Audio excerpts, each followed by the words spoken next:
Good morning, my name is BGeels, and this is my video presentation for the 2017 Science Communication Fellowship. I'm going to speak a bit this morning about the significance of research and exploration in my own life, and then also speak about the power of mentorship.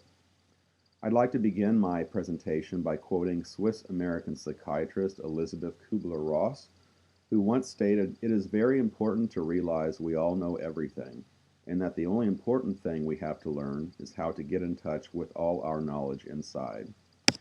This quote inspires me because I believe a good educator and a good mentor is someone who helps his or her students to access the wisdom that they already have inside of themselves.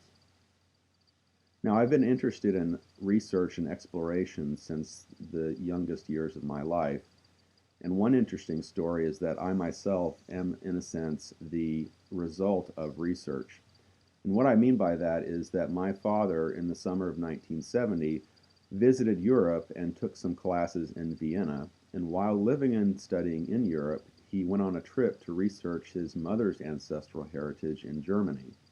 And during that trip, he met the woman who would eventually become my mother. And so, in a sense, I was born because my father went exploring. Secondly, I want to share a story about the time that I was working with the Lakota Native American people in South Dakota. When I was 23 years old, I was sent by the Society of Jesus, one of the major religious orders of the Catholic Church, to live and work with the Native American people in South Dakota. This was my first intensive cross-cultural immersion experience, and it remains with me today as a very powerful time in my own life in which I appreciated the beauty of the Lakota people and the culture that I had grown up in myself. So what ultimately happened was that experience of working with the Lakota people planted a seed within me, and that seed blossomed later when I came under the guidance and mentorship of Dr. Pamela Colorado. Dr. Colorado is a woman of Native American and French ancestry who created something called the Worldwide Indigenous Science Network. She created this network as a way of promulgating the work that she had already done in the world. She articulated something called indigenous science, and indigenous science stands apart from Western science and is considered both a way of knowing and a way of life.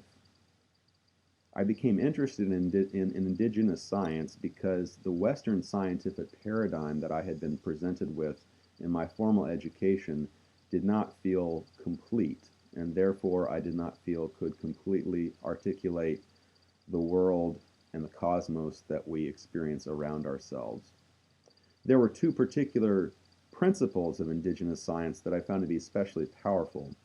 One of those is that all of nature is considered to be intelligent and alive, and secondly, that indigenous science is concerned with relationships. We try to understand and complete our relationships with all living things when we practice an indigenous science perspective.